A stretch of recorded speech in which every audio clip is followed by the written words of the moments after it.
Aviva tu espíritu en mí.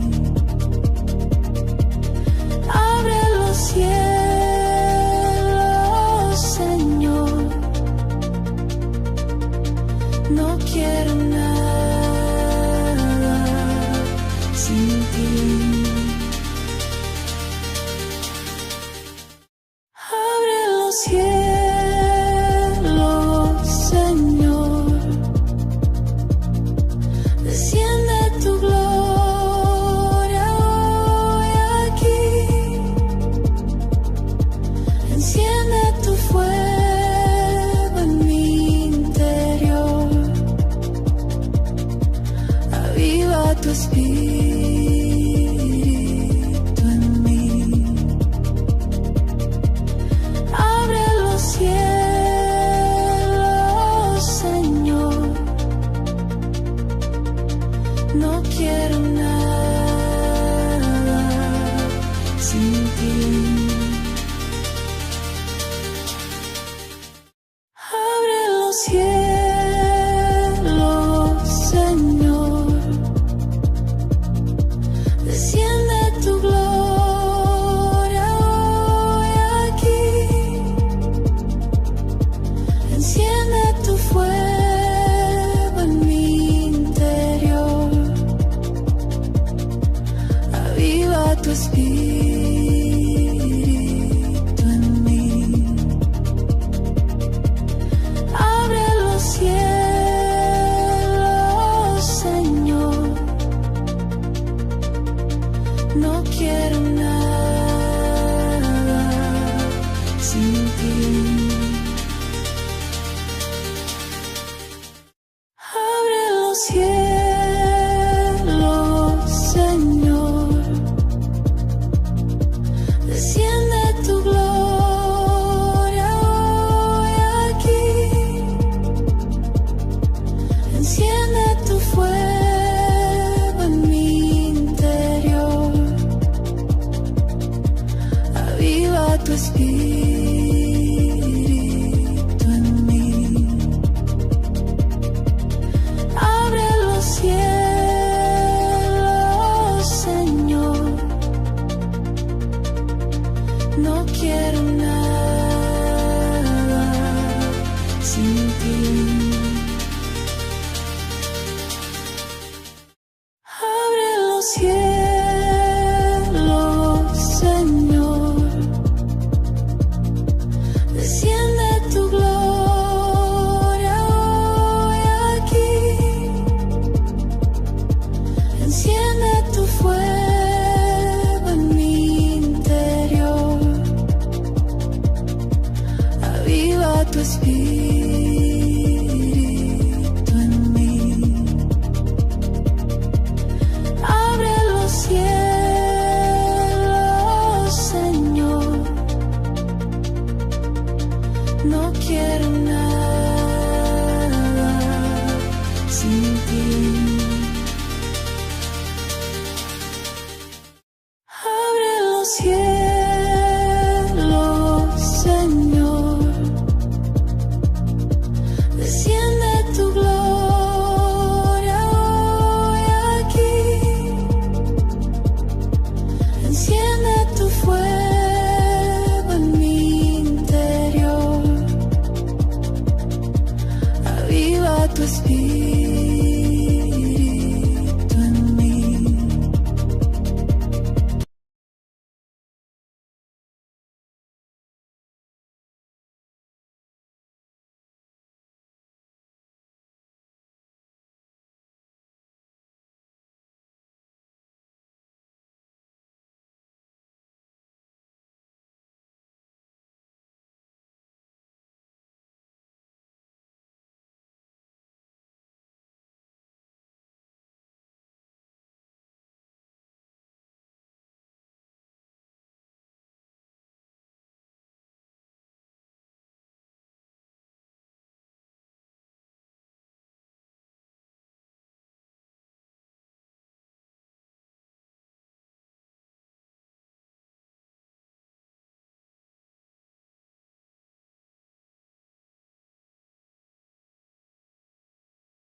Cielo,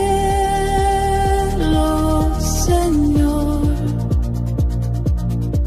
desciende tu gloria hoy aquí, enciende tu fuego en mi interior, aviva tu espíritu en mí. Abre los cielos, Señor. No quiero nada sin ti. Abre los cielos, Señor. Desciende tu gloria hoy aquí. Enciende tu fuego en mi interior. Aviva tu espíritu en mí. Abre los cielos, Señor. No quiero nada sin ti.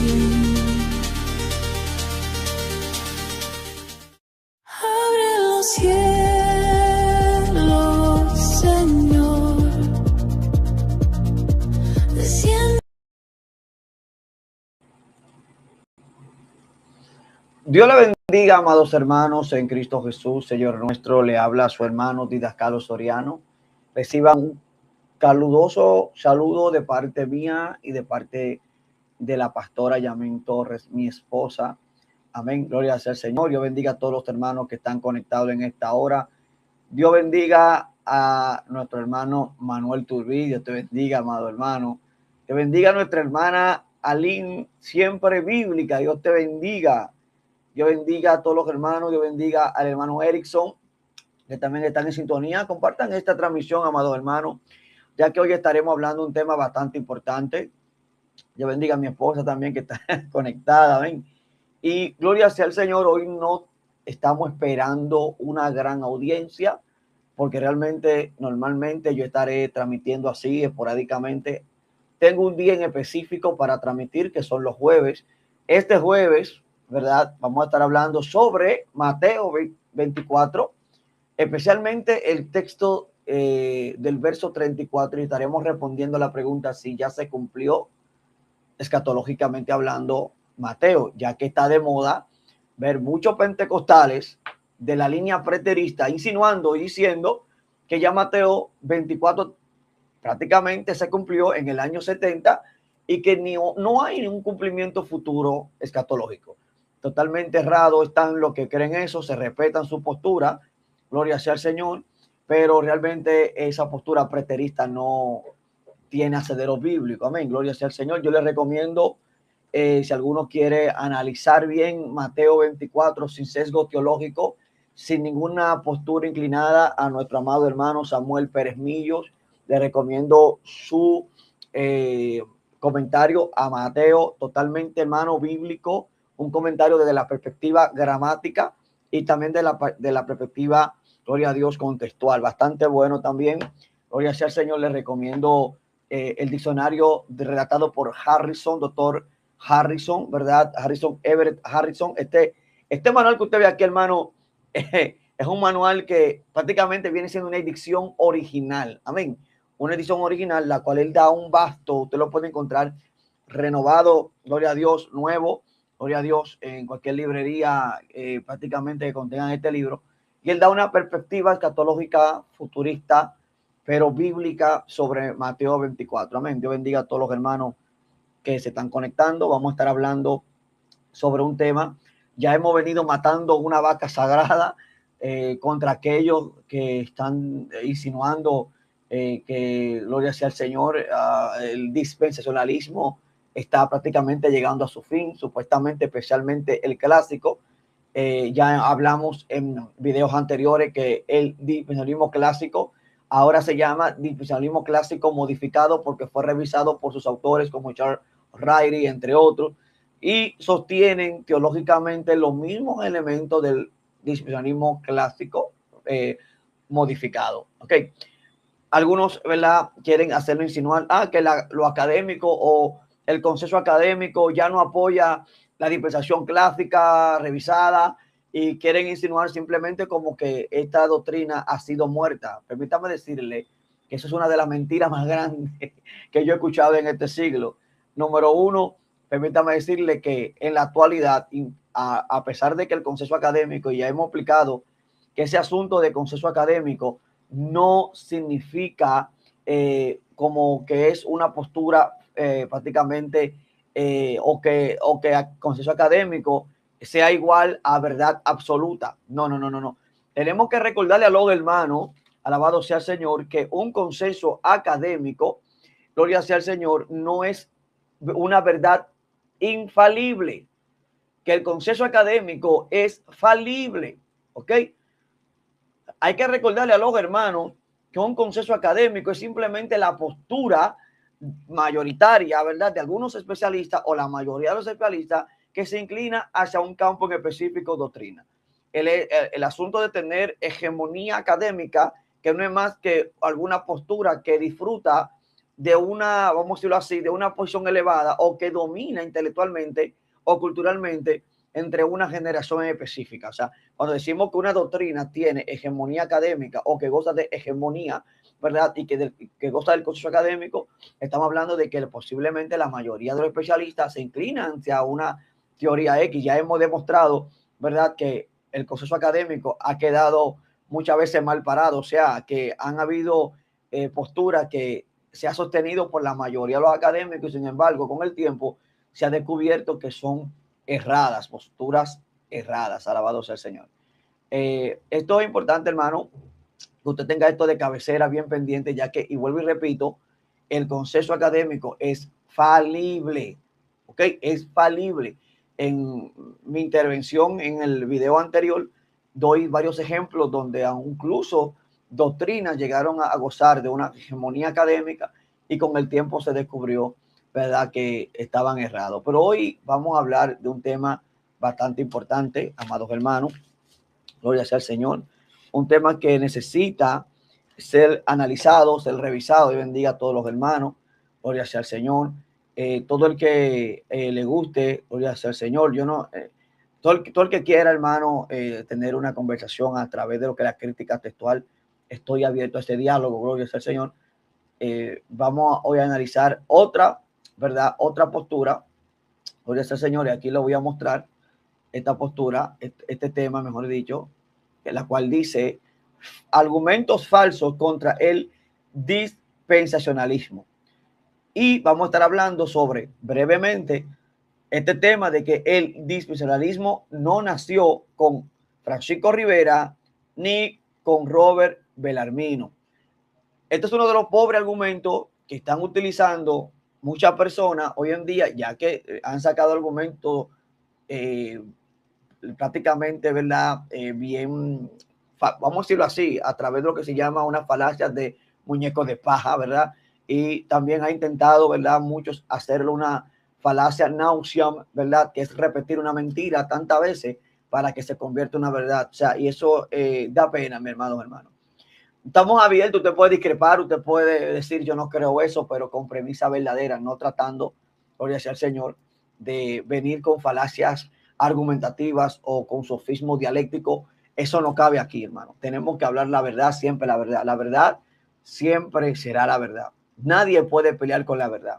Y una de las cosas que yo quiero enfatizar hoy es sobre cómo se están utilizando argumentos y clichés, se llama, yo digo clichés, que son más maliciosos, capciosos que edificativos. Por ejemplo, el renfanismo.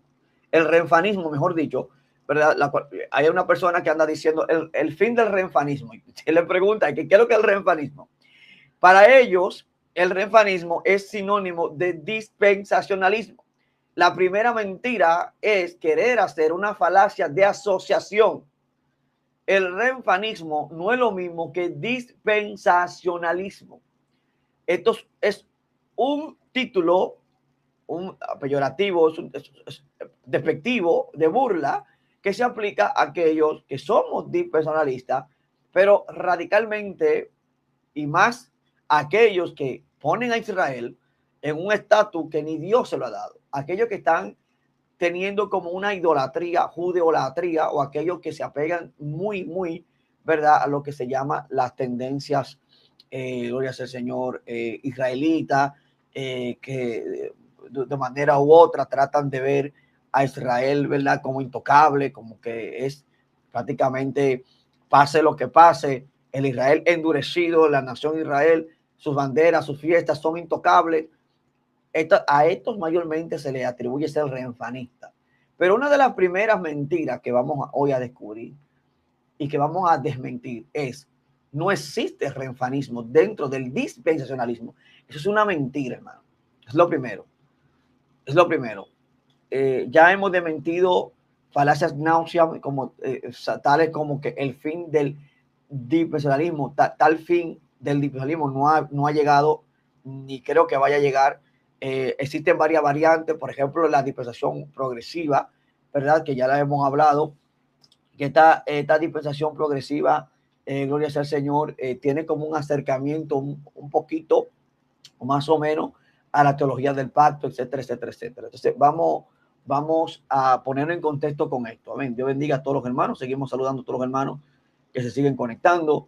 Ven, y vamos, hermano, a tener un texto en el libro de Pedro, capítulo 4, verso 11. Y ese texto dice de la siguiente manera: si alguno habla, escuche bien, hermano, si alguno habla, que hable conforme a las palabras de Dios. Voy a repetir este texto porque es muy importante. Si alguno habla, que hable conforme a las palabras de Dios. Este texto que se encuentra en Primera de Pedro 4:11, hay algo que me impacta, la cual, si hacemos una, ¿verdad?, descendencia, las palabras de Dios, que está en plural, tiene en el contexto griego lo que se llama logión, ¿verdad?, y la palabra teos.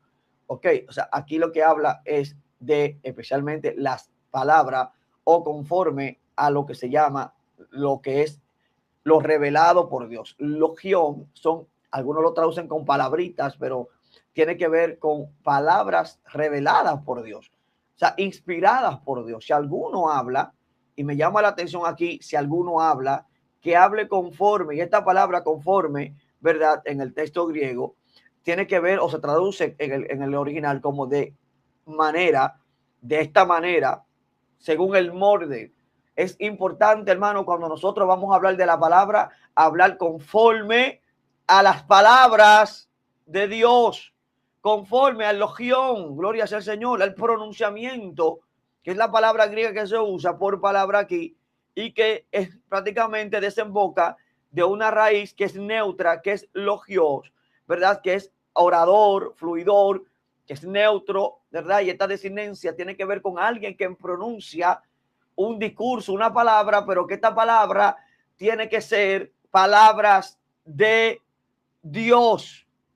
Ahí es que está el asunto, palabra de Dios. Y es curioso que la palabra Dios ahí, teos, ¿verdad?, es deidad, divinidad. O sea, según Samuel Pérez Millos, sobre Pedro 4:11 dice: toda palabra, pronunciamiento, declaración que nosotros vamos a hacer tiene que ir conforme a las palabras reveladas por Dios. Es la Biblia nuestro parámetro. El doctor Moody decía: lo que necesitamos hoy en día son hombres que le crean a la Biblia. Aquellas cosas que entienden y aún aquellas cosas que no entienden. Gloria sea al Señor. Entonces, vamos a comenzar aquí haciéndole caso al apóstol Pedro. Necesitamos nosotros hablar. ¿Qué significa hablar aquí? La palabra hablar aquí, que es del aleo en el texto griego, que evoca de anunciar, de a conocer, contar. Si alguno cuenta, si alguno expresa, si alguno emite, si alguno predica, puede hacerlo con libertad. Usted puede decir lo que usted quiera. Usted puede hablar lo que usted quiera. Y usted ve un montón de gente, un montón de pseudo didascalos, propagadores de errores, que hablan un montón de herejía, un montón de opiniones personales, y tienen toda la libertad de hacerlo. Y más, si usted se hace llamar cristiano. Pero, ¿qué dice el apóstol Pedro? Que es necesario que se haga conforme ¿a qué? A los pronunciamientos de Dios, conforme a la revelación de Dios. Entonces, ¿qué tenemos que hablar aquí? Tenemos que alinear lo que yo creo con lo que la Biblia dice. Y le voy a pedir 1000 disculpas por lo que le voy a decir. A mí no me importa lo que usted cree. A usted tampoco tiene que importarle lo que yo creo. Aquí lo que importa es lo que Dios ha establecido a través de su palabra. Si usted no cree que la Biblia es la palabra de Dios, eso es problema suyo. Pero nosotros, los seguidores de Cristo, estoy hablando con cristianos, que tenemos la Biblia en nuestras manos, donde el apóstol Pablo, cuando habla a Tesalonicenses, capítulo 2, verso 13, la cual él dice, por lo cual nosotros, sin cesar, damos gracias a Dios de que cuando recibiste la palabra de Dios, wow, ¿cuál palabra de Dios, maestro? Está hablando Pablo, el Antiguo Testamento. No, ¿de qué está hablando? Gloria al Señor. Dice, aquella palabra de Dios que ustedes recibieron de nosotros. La recibisteis no como palabra de hombre, sino como según es en verdad la palabra de Dios, la cual actúa en vosotros los creyentes. El apóstol Pablo está diciendo que todo el consenso apostólico, todo lo que él daba a la iglesia, era de parte de Dios y era palabra de Dios. Y nosotros que somos cristianos, nosotros creemos que lo que los apóstoles hablaron, alabado sea el Señor, son palabra de Dios. Dios bendiga, hermano Edwin.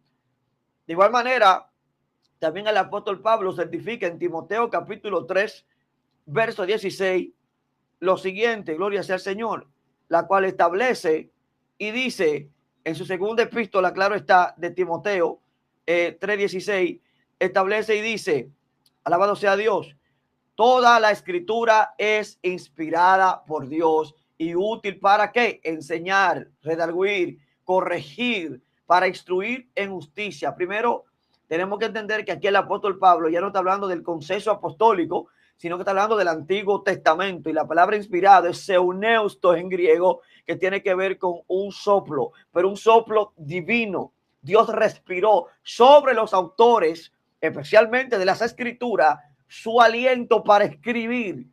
Oh, gloria sea el Señor. Por eso es que también el apóstol Pedro, en primera de Pedro, capítulo 1, me parece que es, verso 10, también encontramos, verso 20, también encontramos algo parecido, la cual dice, gloria sea el Señor.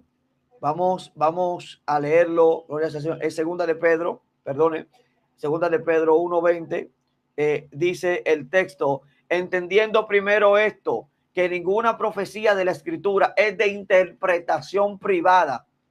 Escuché esto, no porque que para mí que el Satanás era un fiscal, mire, eso es una interpretación suya, no bíblica, ok. Así que vamos, quiero, hermano, déjeme resolver algo aquí y volvemos con el tema. Gloria a Dios. Alabe a Dios, hermano. Usted está por... Abre los cielos, Señor. Desciende tu gloria hoy aquí. Enciende tu fuego en mi interior. Aviva tu espíritu en mí. Abre los cielos, Señor. No quiero nada sin ti.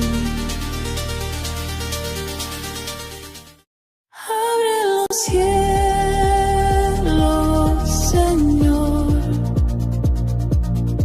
Desciende tu gloria hoy aquí. Enciende tu fuego en mi interior. Aviva tu espíritu en mí. Abre los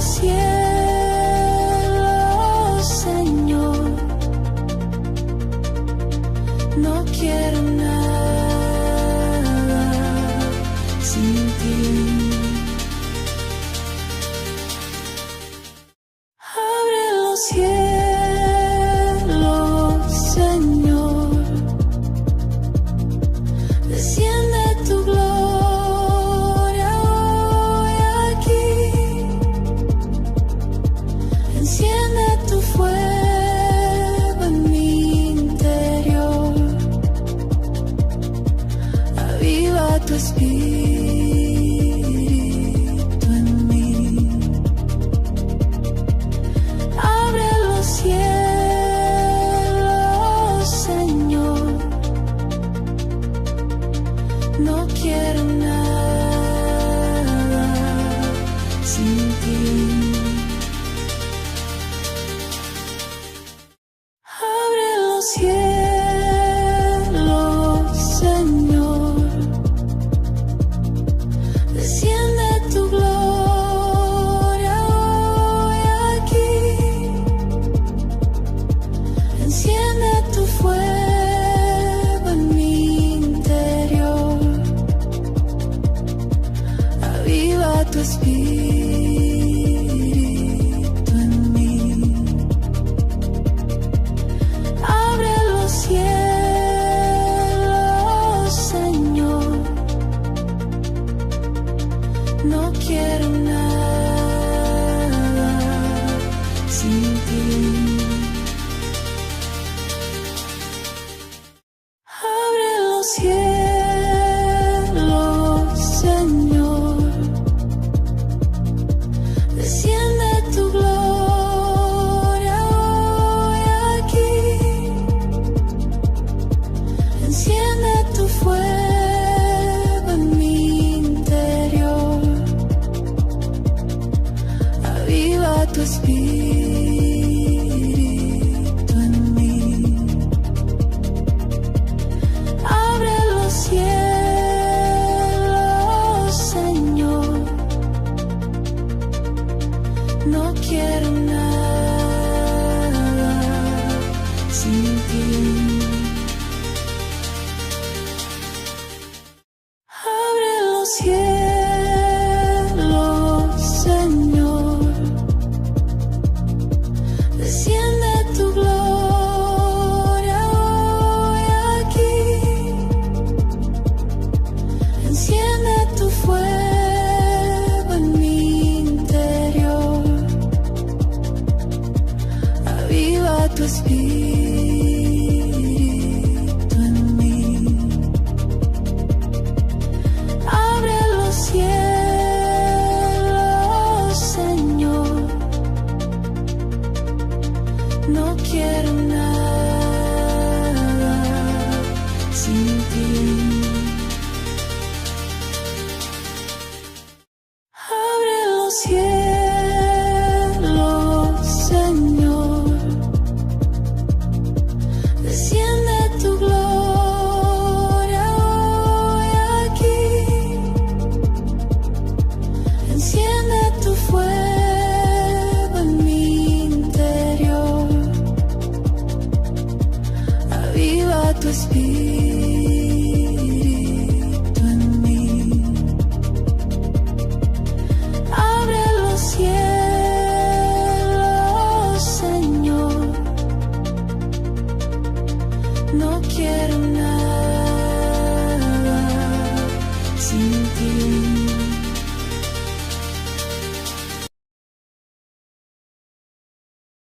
Dios le bendiga, amados hermanos. Perdónenme, estaban en un asunto aquí, sabe, batalla siempre con tener internet de otra cosa. Amén. Gloria sea al Señor. Entonces, amados hermanos, estábamos en el libro de Pedro, estábamos hablando sobre la necesidad de hablar conforme a las palabras de Dios. Ok, tenemos que hablar conforme a la palabra de Dios. Y una de las cosas que el apóstol Pedro nos decía, que la profecía, ¿verdad?, de la escritura no es de interpretación privada. Amén. Gloria sea al Señor. No es de una interpretación privada. Saludo desde España, Edwin. ¿No? Gloria sea. Vamos para adelante, hermano Edwin. Gloria sea al Señor. Y hay algo que me impacta que en el verso 21, la cual dice, porque nunca la profecía fue traída por voluntad humana, sino que los santos hombres de Dios hablaron siendo inspirados por el Espíritu Santo. Aquí cuando dice que hablaron, escúcheme, pónganme mucha atención aquí. Esta palabra que hablaron, la leo, dice que fueron inspirados, que viene de una palabra griega muy importante, que es fero, que significa algo que es producido dentro, algo que es producido adentro, o sea que dentro de ello se produjo lo que se llama la inspiración. Entonces, nosotros tenemos que hablar conforme a la palabra de Dios, conforme a lo que Dios ha revelado, y algo que el apóstol Pablo nos enseña a nosotros en Primera de Corintios, capítulo 15, gloria sea al Señor, es lo siguiente, alabado sea el Señor. Y él dice, os declaro, hermanos, el evangelio con que es predicado, el cual también ustedes recibieron, en el cual también perseveran, por el cual asimismo, si retenéis la palabra que os he predicado, sois salvos, si no creísteis en vano. Porque primeramente os he enseñado lo que asimismo recibí. Escuche esto, hermano. Que Cristo murió por nuestro pecado conforme, y la palabra conforme, escuche bien, hermano, tiene una palabra muy fuerte en griego, gloria sea el Señor, que significa kata, amén. Kata significa estar debajo, a la manera, en posición, en intensidad, que prácticamente es algo como que está unido, algo que está entre algo. Esto es importante, amados hermanos. Dice, porque primeramente he enseñado lo que así mismo también recibí, que Cristo murió por nuestro pecado conforme a las escrituras. Yo quiero que usted entienda aquí que la palabra conforme, ok, tiene un significado, ok, y este significado, gloria sea al Señor, es muy importante para nosotros. Este significado de conforme es de un molde, es de algo como que, alabado sea Dios, va adherido a un patrón, ok, y esto es importante. Y dice que este mensaje, gloria a Dios, que él dio fue conforme, o sea, conforme a qué, a las escrituras, que Cristo murió según los escritos.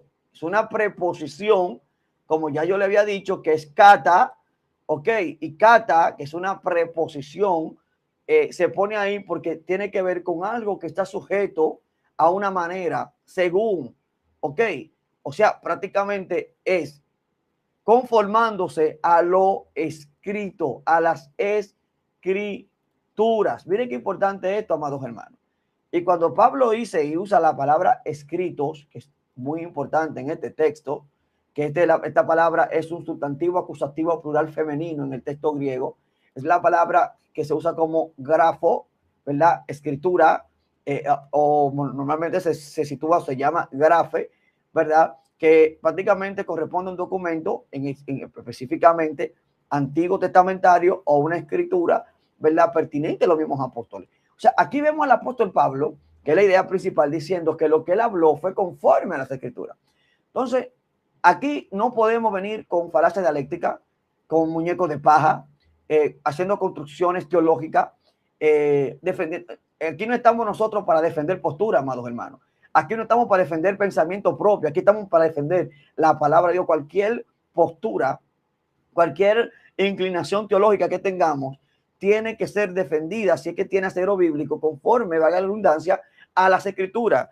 Me gustaba como Samuel Pérez Millos contestaba una pregunta que le hicieron, donde él le decían que si el dispensacionalismo era una herejía y que por qué.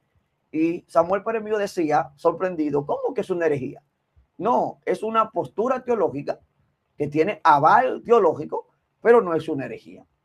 Toda postura teológica que tenga aval bíblico no se puede considerar como herejía. Y cuando digo aval bíblico, es que tenga objetivamente, centralmente, cristocéntricamente, apostólicamente hablando, una forma de sostenerlo mediante las mismas escrituras sin hacer eisegesis. Esto es bastante importante. Así que vamos a comenzar primero contestando esto que estamos hablando.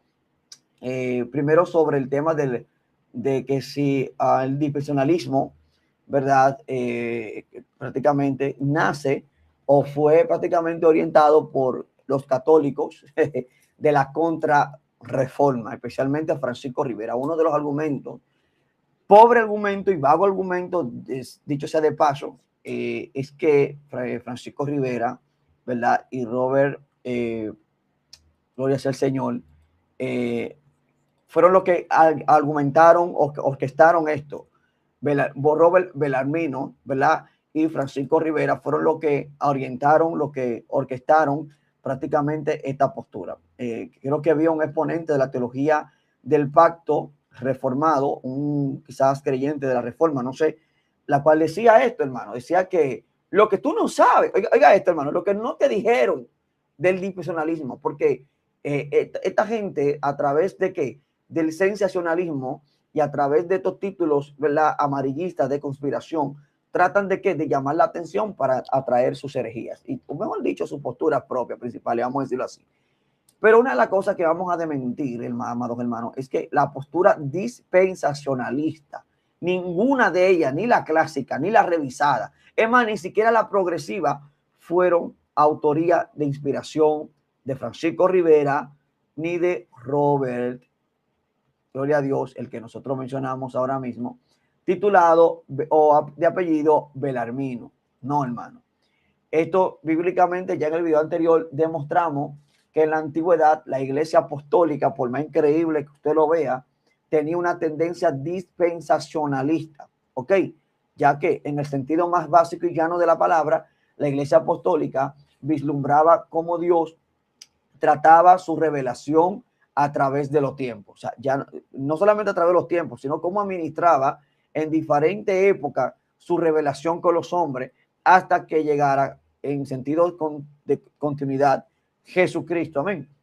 También lo hemos demostrado que la patrística inclusivemente también tenían, amados hermanos, ciertas enseñanzas que rayaban con lo que se llama la dispensaciones. Por ejemplo, Ireneo de Lyon, Justino Martín, Clemente de Alejandrina, Orígenes y incluso Agustín de Hipona, que fue el que introdujo lo que se llama la doctrina de amilenianismo en la iglesia profesante del siglo IV.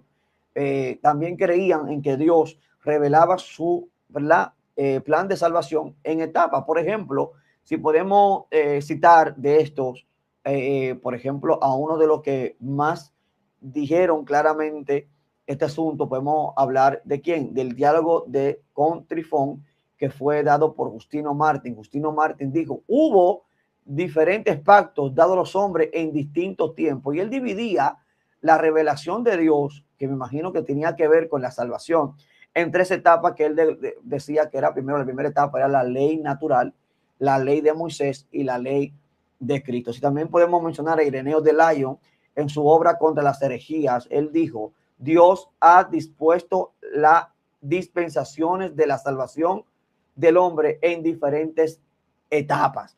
Señores, esto lo están hablando ese señor, el padre de la iglesia del siglo I, II y III. Y él dividía las etapas de la salvación del hombre desde los patriarcas hasta Moisés y hasta Cristo. Inclusive Agustín de Hipona, amados hermanos. El gran Agustín de Hipona, también en una obra que él tiene, gloria sea el Señor, llamado De Spiri et Litero, en latín, él decía que Dios hacía distinción de tiempo entre ley y gracia, y que Dios distribuía, ¿verdad?, su revelación en distintos tiempos. Y él también hablaba de tres subdivisiones en el plan de salvación. La primera era la preley, según Agustín de Hipona, luego la ley y luego la gracia. ¿Y por qué no mencionar a Orígenes también, que se considera también un erudito del siglo III? Incluso tenía la Hexapla, la cual él hablaba y decía en una obra que él tenía llamada La Estramata, gloria sea al Señor, muy importante, perdón, La Estramata no, The Principe, creo que se llama The Principe, ok, de Principis, ¿verdad?, en latín, la cual él decía, la escritura muestra dispensaciones según los tiempos, y él también lo dividía entre antiguo pacto, nuevo pacto y conciencia futura. Quiero que vaya notando esto, hermano. ¿Por qué? Porque vamos a ir desmintiendo a estos teólogos del pacto y a estos teólogos que son más afines a la reforma, por eso el Señor, que quieren venir con para hacer dialéctica a ensuciar las doctrinas de la dispensación, y eso no es así, hermano. También tenemos Clemente de Alejandría, ¿verdad? También es muy importante, Clemente de Alejandría, la cual también él dividía, escuche bien, hermano, él dividía, gloria a Dios, lo que es la etapa de salvación en tres, lo que es el conocimiento filosófico, que eran los gentiles, la ley y la plenitud que venía con Cristo. Ok, esto es bastante importante, hermano, que se haga. Esto, lo que se divide en tres de Clemente de Alejandría, ¿verdad? Lo establecía también en su obra Estramata. Ok, es muy importante. O sea, y bueno, y si queremos mencionar por lo menos ¿verdad? A uno más, tendríamos que mencionar quizás, bueno, ya todos están mencionados, no voy a seguir mencionándolo, pero aquí se ve, hermano, que la iglesia patrística sí creía en cómo Dios obraba en diferentes épocas el trato de salvación. Ojo con esto, que no estamos hablando de que Dios tenía diferentes maneras de salvar, que ahí es que está el sofismo. No, ningún dispensacionalista serio puede decir tal cosa. El dispensacionalista que diga eso no es dispensacionalista. Creemos en el plan de salvación de manera continua a través de las dispensaciones, de la redundancia, hasta llegar a Cristo. ¿Ok? No hay diferentes formas de salvar. Hay una sola forma y siempre ha sido a través de Cristo. El Antiguo Testamento tiene y se resume en un solo nombre, en el nombre de Jesús. No hay otro nombre, ni antes ni después. Siempre ha sido a través de Cristo. Antes de la ley, durante la ley y después de la ley, solo hay un nombre, sea a nivel tipológico, simbólico o literal, que sale a relucir en la salvación del hombre. Toda la salvación del hombre descansa, sea presente, sea pasada o sea futura, en la persona, en el nacimiento, en la muerte y la resurrección de nuestro Señor Jesucristo.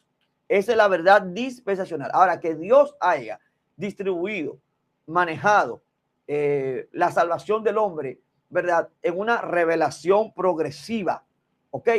A través de diferentes etapas, de diferentes tiempos, hasta llegar a Cristo. Esa es una verdad irrefutable que nadie, gloria a Dios, puede desmentir.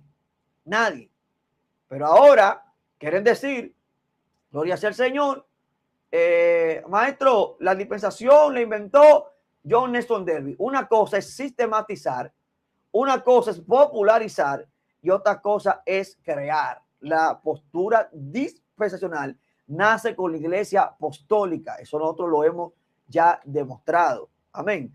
Y tenemos varios ejemplos que sería bueno reforzarlo, donde vemos bíblicamente que la palabra dispensación o economo en griego incluso aparece en boca de la iglesia apostólica, especialmente de Pablo. Efesios 1:10 y Efesios 3:9 mencionan el misterio, mysterium, que el apóstol habla, especialmente que tiene que ver con la iglesia en la dispensación del cumplimiento. Miren lo que el apóstol Pablo habla.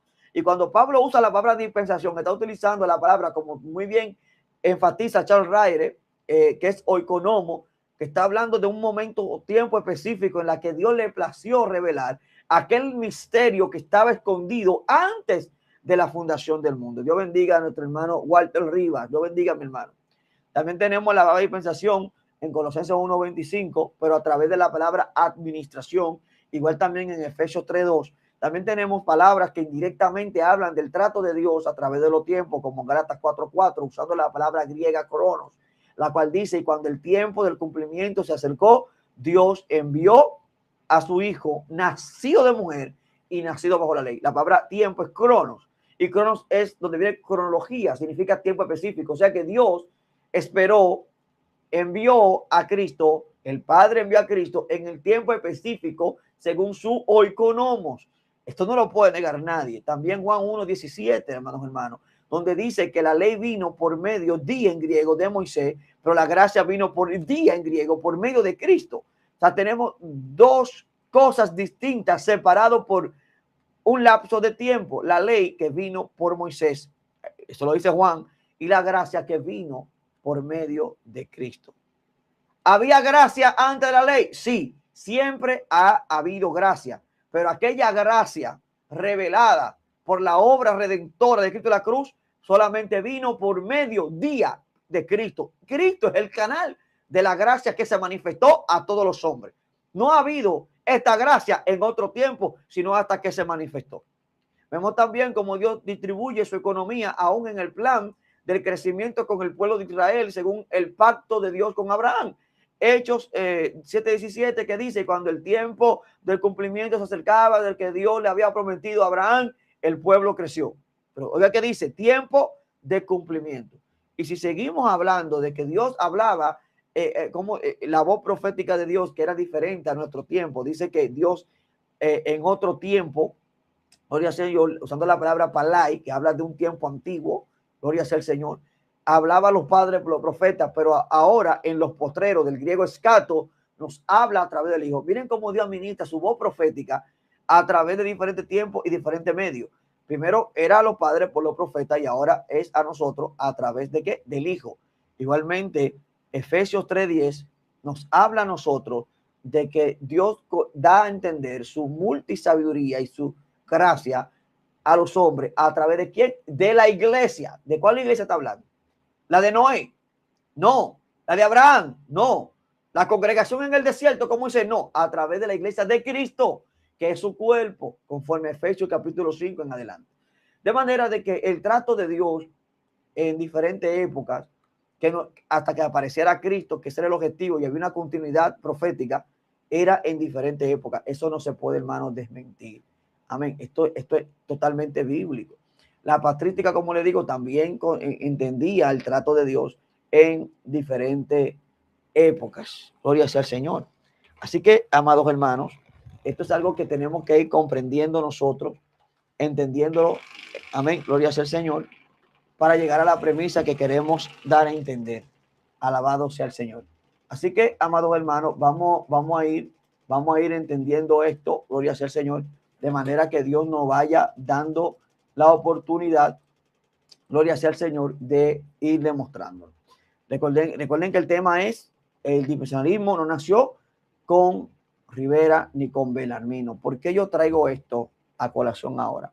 Yo traigo esto a colación, amados hermanos, porque ahora no solamente se jactan de decir que Nelson Davis fue quien inventó el dispensacionalismo, que fue Scofield quien lo inventó, sino ahora que quieren hacer insinuar que esto tuvo origen en el catolicismo romano, que fue un invento católico. Oiga esto, hermano, y vamos a demostrar que esto no es así. Lo primero que vamos a nosotros a dar a entender aquí es que el futurismo, escuche bien, hermano, y el dispensacionalismo no fue inventado por Roberto Valdemiro y por Francisco Rivera. Esa es la primera mentira que nosotros vamos a desmentir. Primero, el futurismo, ojo con esto, Dios bendiga mi hermano Junior desde Puerto Rico, gloria sea, un abrazo fuerte, mi hermano, te amo, tú lo sabes que te amo, gloria sea al Señor.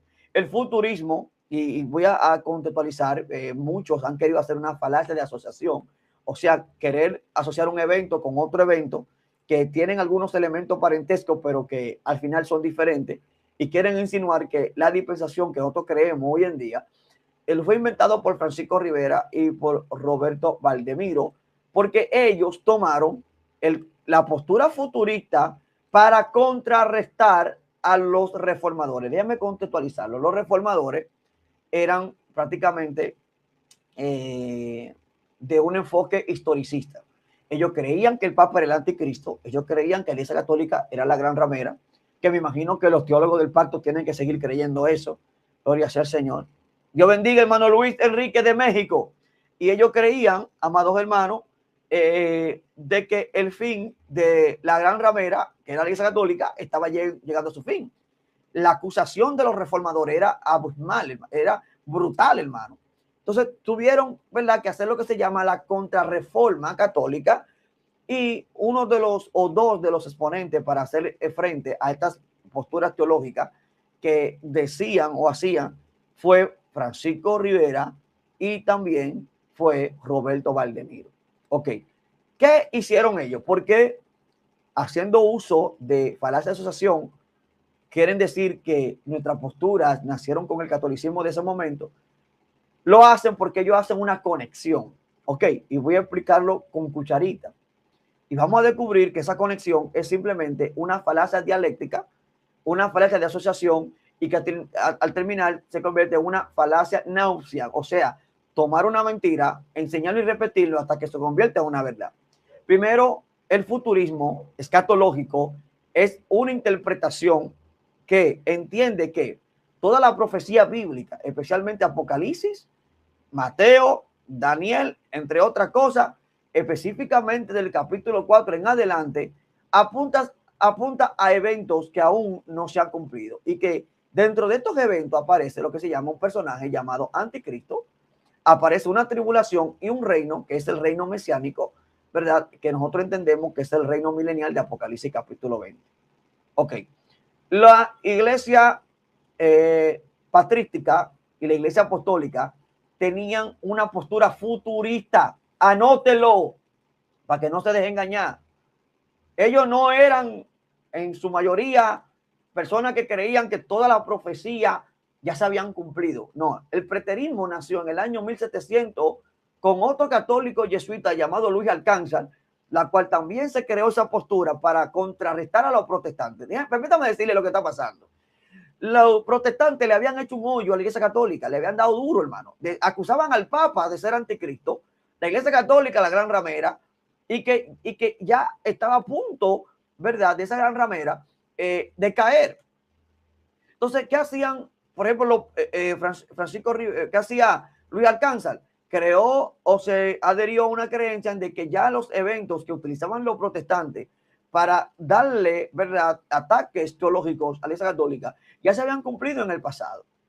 La famosa creencia de que en el año 70 ya se cumplió y que Cristo vino en la forma de Tito y que el anticristo era fulano de tal. Todo eso es propio del preterismo de Luis Alcázar, tratando de desenfocar los ataques del enfoque historicista contra la iglesia católica. Francisco Rivera, en vez de tomar la postura preterista, y nos vamos mucho más atrás, porque recordemos que Francisco Rivera viene del año 1590, ¿ok? Mientras que el preterismo es posterior, del 1700. El Francisco Rivera ponía eventos en el futuro, igual que también lo hacía nuestro, vamos a decirlo así cariñosamente, Roberto Valdemiro, ¿ok? Pero ¿qué pasa con Francisco Rivera y qué pasa con Valdemiro? Que ellos tomaron una postura que ya existía. Ellos no inventaron el futurismo. Los dispensacionalistas no inventaron el futurismo. No, hermano. El futurismo es un estado que resultó tras la promesa de la inminente y eminente parousia o venida de Cristo a la tierra. Muchos cristianos pensaban que Cristo vendría más o menos en la destrucción del templo. Cristo nunca vino y por eso vemos, ¿verdad?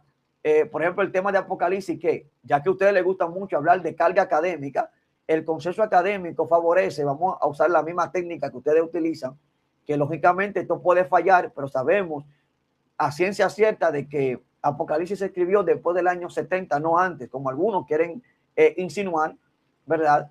Y recomiendo el libro de Robert de Mons, Introducción al Apocalipsis, para tener un consenso mayor sobre esto, la cual sitúa después del 70 lo que se llama la escritura del Apocalipsis, donde sitúa todavía la venida de Cristo en un futuro, la tribulación en un futuro y la manifestación de un hombre de pecado en un futuro. O sea que la perspectiva futurista viene por un estado mediante la espera, lo que conocemos la famosa Maranata, ¿verdad?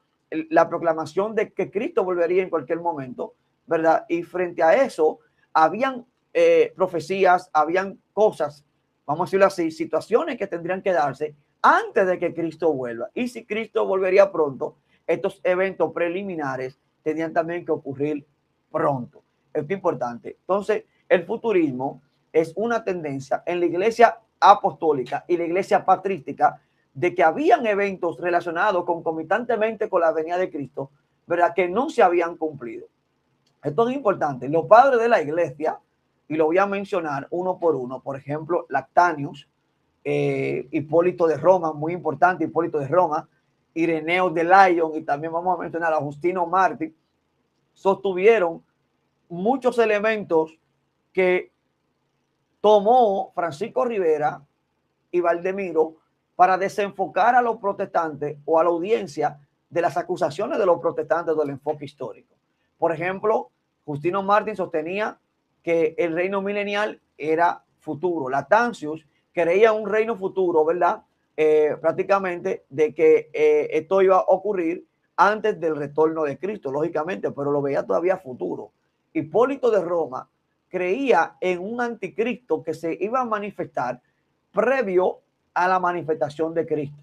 Igual que Ireneo, que esperaba también un anticristo, inclusive personal, en el futuro. Esto es muy importante. Anote esto. Escuche bien.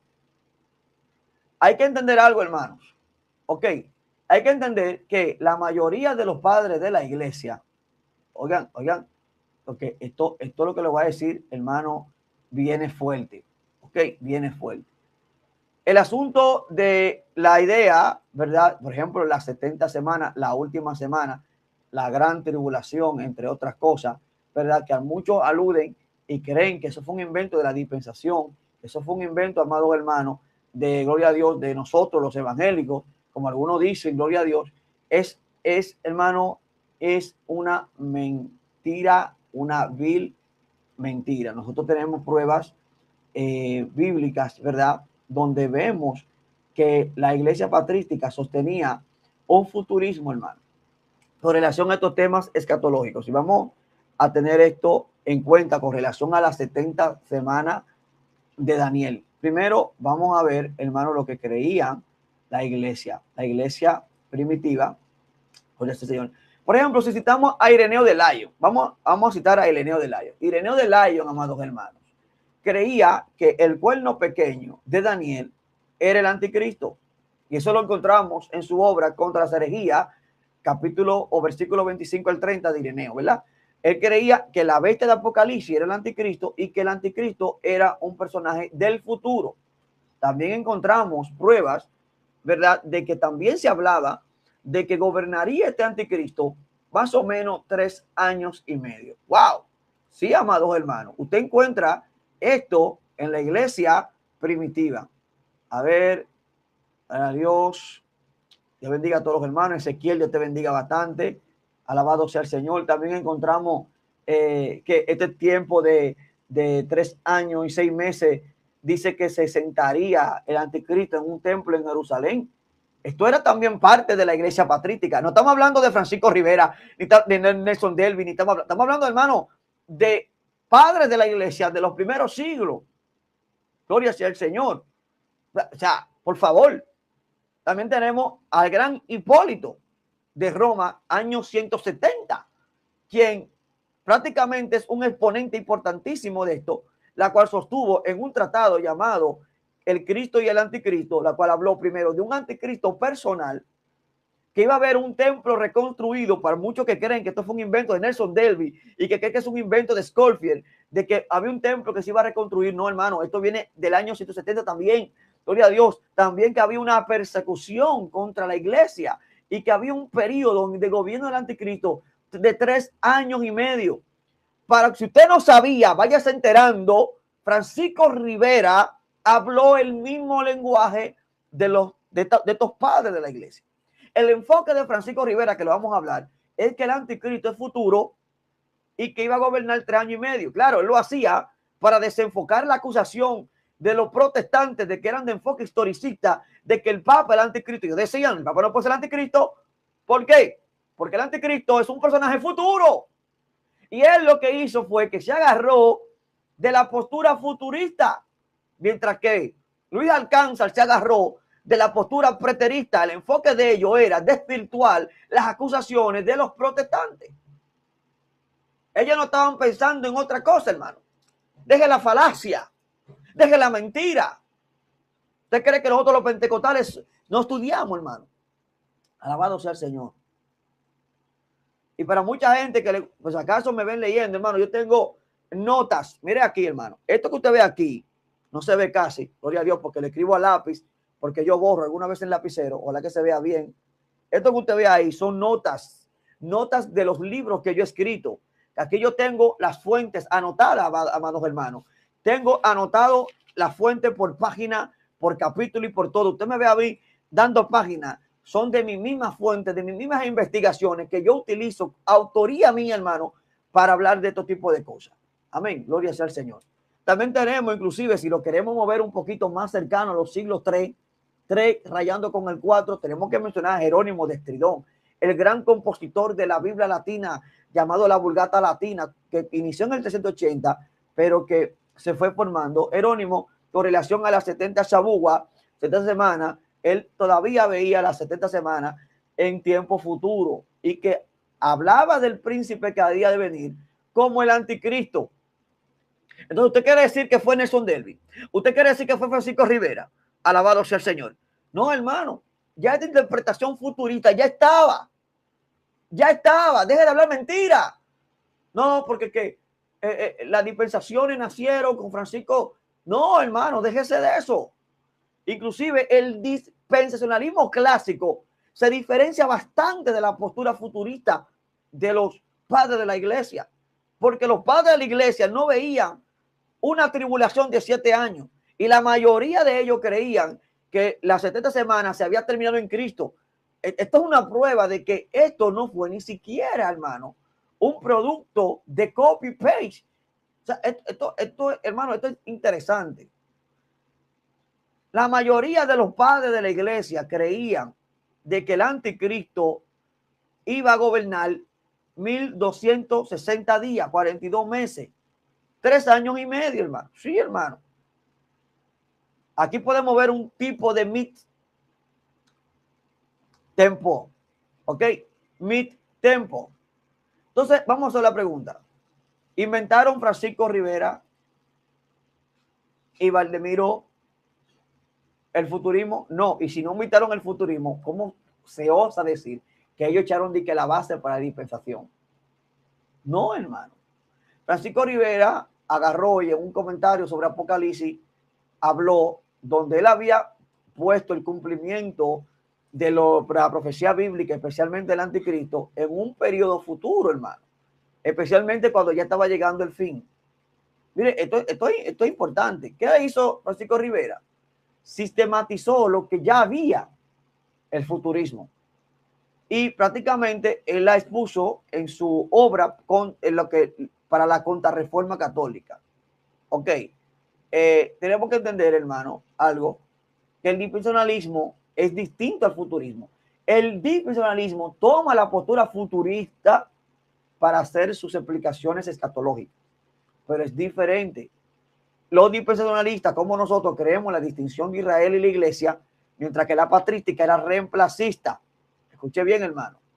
Los dispensacionalistas creemos en un reino milenial futuro, especialmente para Israel. Nosotros interpretamos de manera literal, gramatical y también figurativa. Ok. Entonces, tenemos que entender esto. Incluso lo que habló Nelson Delvin, prácticamente, inclusive Cyrus Corfield, Lewis Sperry y aún Charles Ryder, que lo mencionó bastante, sus posturas dispensacionalistas fueron prácticamente dentro del marco de sus propias interpretaciones a la luz de investigaciones de la Biblia. Y vamos a tener evidencia de eruditos, sin hacer falacia magister ni falacia de autoridad, que hablaron sobre que esta tendencia dispensacionalista no vinieron bajo un plagio, ni bajo una construcción teológica, ni tampoco de un plagio como se han acusado. Entonces, vamos a ver algo acá. Que hay algo importante que tenemos que entender sobre esto, es que hay otra cosa. El dispensacionalismo, amados hermanos, el revisado, tiene sus orígenes en la Biblia. Es una postura teológica que cuenta con asidero bíblico y también es académico. ¿Ok? Por eso Pérez Millo decía que esto es una postura teológica. ¿Ok? Y que cuenta con base bíblica. Entonces, vamos a ir resumiendo esto, hermano, porque esto es importantísimo. Francisco Rivera, primeramente del 1500, sale a sistematizar una creencia que ya existía para poder defender la Iglesia Católica de las acusaciones de los reformadores que tenían enfoque historicista. Ellos no están pensando crear un sistema teológico independiente, nada que ver, nada que ver. Le pasó lo mismo como Lacunza, que en su obra La venida de Cristo en Gloria y Majestad, que todavía tenemos mucha gente diciendo que fue él quien inventó el tema del rapto, que no hay forma de probar eso. Y creo que muchos de los que han alegado, dando hasta capítulos del libro, del tercer volumen, creo que lo que están es leyendo, interpretando mal, quizás con el afán de encontrar alguna evidencia contra la postura pretribulacionista, han alegado esta tontería. Francisco Rivera, perdón, Lacunza, incluso habló de que la iglesia sería perseguida por el anticristo y veía al anticristo como un sistema más político que un personaje literal y personal. Pero ¿qué él tenía? Él tenía un ataque contra la Iglesia Católica y le decía la necesidad de volver al principio de interpretación literal, porque él abogaba sobre los padres de la Iglesia de los 3 primeros siglos que creían en el milenialismo. La Iglesia para ese momento era amilenial, para que usted entienda lo que estamos hablando. Entonces podemos decir entonces que un creyente que haya leído la obra de Francisco, mejor, de Lacunza, se vuelve y comienza a hablar del reino milenial. ¿Podemos decir que fue entonces Lacunza quien inventó la doctrina del reino milenial? No, porque sabemos que Lacunza conocía la doctrina patrística del reino milenial y que ellos esperaban en el futuro un reino milenial y a un Cristo, un Mesías viniendo para reinar por 1000 años. Hermano, esto incluso Tertuliano era un exponente poderoso sobre esta postura. Entonces, Francisco Rivera simplemente tomó una postura. Que él habló de 3 años y medio del anticristo. Mano, esto, como yo le digo, yo le acabo de mencionar al padre de la iglesia que querían esto mismo. Amén. Esto no es la base. No, es más, la doctrina de nosotros, de lo que nosotros conocemos, gloria al Señor, como lo que es dispensacionalismo, creemos no en que el anticristo va a gobernar 3 años y medio, creemos que va a gobernar 7 años. Oiga, esto es importante. Amén. Esto es importante. O sea que aún ahí se difiere, hermano. Gloria sea al Señor. Vamos también a tomar de relieve algo bastante importante. Yo bendiga a todos los hermanos que están comentando. Lucas Valdés, Dios te bendiga, amado hermano en Cristo Jesús. Si usted quiere seguir creyendo lo que dicen los teólogos del pacto, los herederos de la reforma todavía que están hablando tonterías, usted puede seguir creyendo. Pero nosotros creemos que nuestra postura sigue viva, es académica y que tiene mejor explicación y asidero bíblico que la que ellos ponen. Primero, Robert Bellarmino, que, gloria a Dios, también se considera como un pilar, supuestamente, de echar las bases a lo que nosotros creemos. Primero, él habló de un anticristo personal, él habló de un templo reconstruido y de una persecución. Y que esa idea de él, ¿verdad?, que la sistematizó, ¿verdad?, y que la desarrolló en lo que se llama el futurismo de la contrarreforma. Tenemos que entender algo. Número uno, Valdemiro tenía el mismo lenguaje que Francisco Rivera, y Valdemiro sostuvo un anticristo, un gobierno igualito de 3 años y medio del anticristo y una persecución. Esto era lo que creía también la iglesia patrística. Y ellos, como también Francisco Rivera, le están respondiendo a los reformadores. Cuando ya viene, gloria sea al Señor, Nelson David y Scofield, y comienzan a hacer un desarrollo de una teología, alabado sea Dios, dispensacional, ya ellos tienen muchos elementos. Por ejemplo, la doctrina de un rapto pretribulacional no se le puede atribuir ni siquiera a Francisco Rivera. Eso no existe. Ni a Valdemiro tampoco. Ni a la patrística tampoco, porque ellos son prácticamente reemplacistas desde el 135 en adelante, después de 3 eventos importantes, que es la guerra de Bar Kokhba, la guerra de Quito y también lo que tiene que ver con la destrucción del templo en el año 70. Amén. Gloria sea al Señor. Vamos a ver algo importantísimo aquí. Y quiero, hermano, que usted tenga bien en cuenta. Y voy a mencionar a Mark Higno. Mark Higno dijo, en primer lugar, es dudoso que la profecía sobre el rapto de la iglesia sea un plagio. Ojo con esto. Algunos lo quieren poner en paralelo con una profecía de una joven escocesa llamada Margaret McDowell, pero sin embargo las pruebas que están surgiendo demuestran de que no existe ningún paralelismo donde Nelson Darby haya copiado de ella. Ok. Segundo, no hay pruebas y nadie ha demostrado académicamente ni empíricamente hechos históricos reales que Darby fue influenciado primero por Margaret McDowell y por corrientes anteriores. No existe. Gloria a Dios. ¿Dónde sale esto? ¿Quién lo dijo? Gloria sea al Señor. Esto está en un libro que se llama, gloria a Dios, de Tommy Ice, que es un gran exponente futurista, la cual en el libro dice por qué la doctrina pretribulacional no nace con Margaret McDowell. En la biblioteca sacra aparece eso. También vamos a citar a un erudito llamado Wedner. R.A. Werner, y dice que John Nelson Darby empezó a creer en el rapto pretribulacional y a demostrar su perspicacia dispensacional mientras se recuperaba de un accidente de aquitación durante diciembre del 1826 y en enero del 1827. La profecía de Margaret McDowell fue 4 años después, amados hermanos. ¿Dónde encontramos eso?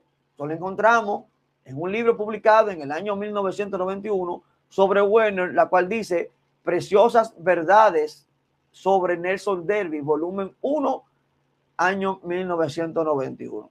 Vamos a mencionar también a Jonathan David Burnham, la cual dice, no hay ninguna prueba de que Darby tomara sus puntos de vista de la profecía, ni de Margaret McDowell, ni antes en tiempos antiguos. Gloria sea al Señor. Inclusive, tampoco después que regresara de visitar Escocia. De hecho, su supuesta profecía estaba más en consonancia con la noción de un rapto parcial que un rapto pretribulacional. Jonathan David Burnham, en su libro Controversia Religiosa, datado para los años 1999, gloria a Dios, en su libro, página 128. Ok, son pocos lo que estamos hablando, pocos elementos, pero voy a mencionar a un historiador llamado Timothy Weber. Timothy Weber, ¿verdad? Sobre el rapto de la iglesia habló y dijo, el rapto pretribulacional fue una solución limpia a un problema espinoso y los historiadores todavía, está diciendo Timothy Weber, han tratado de determinar cómo o dónde lo consiguió Darby. Un nuevo punto de vista en ese momento había enlazado la visión profeta de Margaret McDowell y de otro para enlazarlo con él. Sin embargo, creemos de que estos son simplemente acusaciones capciosas, o sea, mentiras. O sea, tenemos inclusive a un post-tribulacionista de la talla de William L. Bell, la cual dijo, parece justo en ausencia de testigos oculares reales y en ausencia de historias, o mejor dicho, documentos históricos reales, pruebas históricas académicas, ¿verdad? Parece justo en forma concluyente que el beneficio de la duda se le dé a Nelson Darby.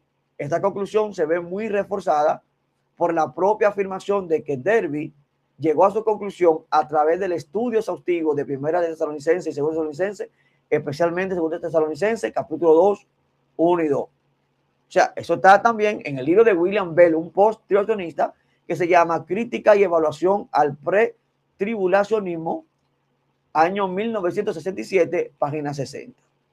Gloria a Dios. Esto fue publicado inclusive en una tesis de un PhD, ¿verdad? En Nueva York, en la Universidad de Nueva York, en el año 1967. O sea, encontramos, hermano, yo le puedo mencionar a Ernest Sanders, por ejemplo, la cual dice que parece una acusación maliciosa atribuirle a Nelson Darby la creación de una doctrina que él no la hizo. Él no construyó teológicamente esto. Él simplemente lo propuso como una postura teológica. O sea, podemos nosotros mencionar un montón, hermano, de evidencia. Hasta el mismo F. Brooks, hermano, que no era partidario de un arrebatamiento pretribulacional, que yo también lo recomiendo bastante en sus análisis, la cual él dice que hay ausencia de plagio y ausencia de influencia externa en lo que Nelson Darby habló. ¿Y por qué yo hablo de esto? Porque ustedes saben que la postura del arrebatamiento es parte importantísima del dispensacionalismo revisado. Es más, permítame decirle que muchos creen que la dispensación revisada, oiga bien, hermano, mató, sí, eliminó, escuche bien, hermano, gloria sea al Señor, lo que tiene que ver con la doctrina del rapto y del Israel endurecido. Permítame decirle, hermano, algo importantísimo aquí. Número uno, la dispensación revisada, que tiene como autor a Charles Riley, sostiene lo siguiente. Primero, creemos en la iglesia y que la iglesia no es lo mismo que Israel, que hay distinción. Ojo con esto. Creemos en el premileniarismo. Estoy hablando por voz de Charles Riley. Creemos en el reino futuro y literal y en el rapto pretribulacional y en una hermenéutica literal, gramatical e histórica que niega la dispensación revisada, que la iglesia reemplazó a Israel y que el Israel nacional creemos tiene todavía promesa futura. Creemos en un reino mesiánico en la tierra que tiene que ver con el pacto davínico. Rechazan nosotros los dispensacionalismos clásico, modificado o revisado en el amilenialismo, la cual esto sostiene que no existe y va en contra del premilenialismo futurista que sostenían los primeros padres de la iglesia. No creen en un reino milenial literal y no creen en un reino terrenal de Cristo, que la patrística sí creía que Cristo al volver iba a levantar un reino milenial, por lo menos los primeros padres de la iglesia, antes que llegara Agustín de Hipona, influenciado por Orígenes III de la escuela alegórica, a introducir un amilenialismo en la iglesia. Entonces, amados hermanos, ¿y qué pasa con estos tipos? Primero, vuelvo y repetimos, y lo vamos a poner en 3 tópicos. Número 1, ni Francisco Rivera, oigan bien, Dios te bendiga, Héctor Enrique Méndez, ni Valdemiro crearon el futurismo y mucho menos fueron los que le dieron la base a la doctrina dispensacional. No, para nada. Ya la postura futurista, inclusive la creencia de Francisco Rivera y Valdemiro de que un anticristo en el futuro gobernará por 3 años y medio, ya también era enseñada en la iglesia patrística. Y ahí está la evidencia. Ellos no la fabricaron. Y los dispensacionalistas revisados no sostienen un gobierno a partir de 3 años y medio, sino un gobierno de 7 años. Recordemos que la patrística no veía en su mayoría las 70 semanas, la última semana como un futuro, sino ya cumplir en Cristo.